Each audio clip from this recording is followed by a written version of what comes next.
Okay, welcome to another video. So for today's video, I'm going to show you guys a little a little modification. So I've showed these before on my channel, the ground bloom with the bomb. It's not a really nice sound of firework. It's pretty weak actually, and I'll show you exactly why. And the least amount of product, or whatever you want to call it.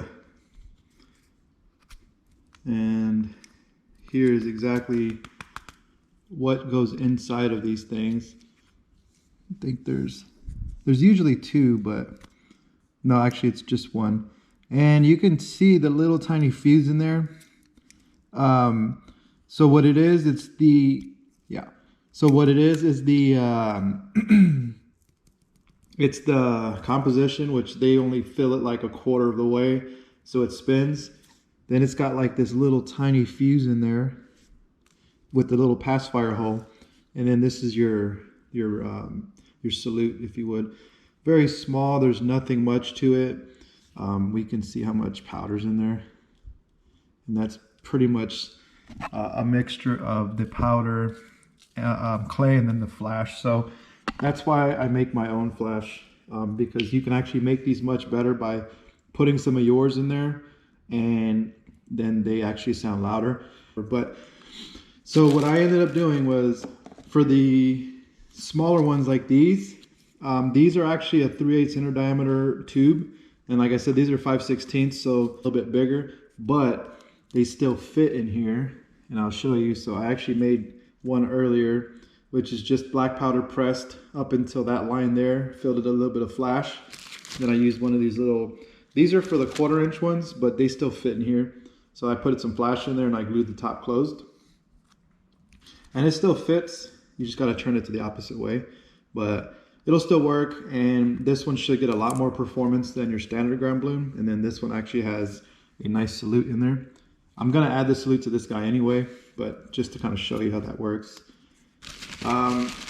If you did want to make them perform better, which I've actually done in the past, is I'll actually get rid of some of that clay that's in there just to expose the composition, and it pretty much doubles the life of the spinning, because like I said, they only put in so much that it's mainly just tubes, so you can actually fill them up and make them a lot better.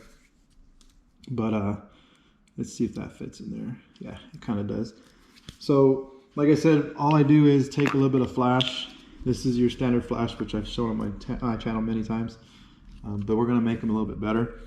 So I'm not going to add a lot to it. I'll just add a little bit, because this flash, when it goes off, it sounds extremely loud. So it's kind of too loud sometimes. So I don't need to add a whole gram of it.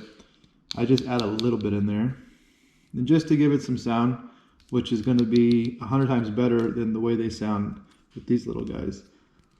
So you kind of just throw a little bit in there, and then I always use hot glue, but just today I started using this Elmer's glue just because it's a little bit cheaper. Obviously, it's like 80 cents or whatever for one of these, versus a hot glue gun, which takes, well, the ones that I buy, they're like $10 for 5 sticks or something like that on Amazon, but they work much better. So pretty much all I'm going to be doing is just adding some glue here.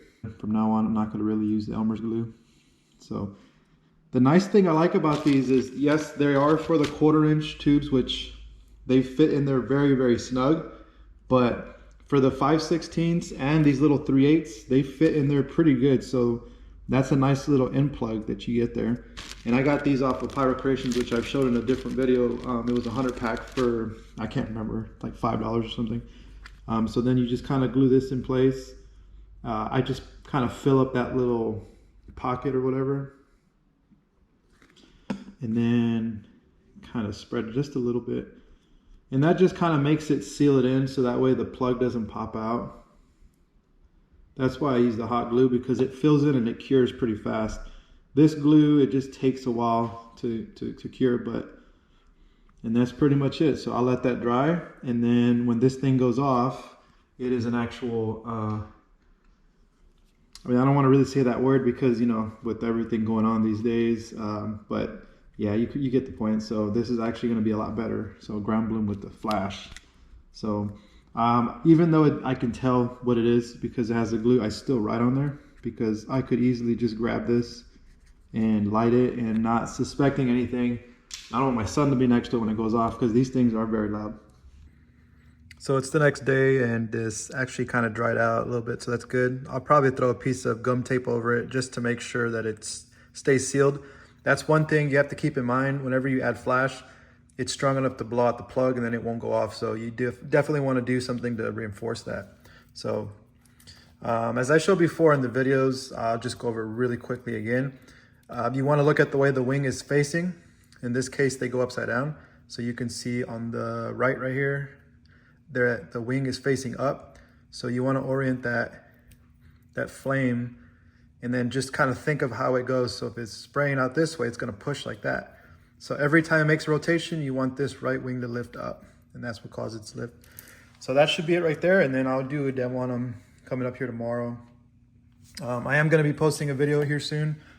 I've already made it. I just need to edit it, but I made some 1/4-inch tiger tail stars. They're perfect to fit in something small like this. But these are little tiny cylinders and stuff. So they're still drying. I just crushed one because they're not dry all the way. But anyways, I appreciate y'all for watching, and until the next one.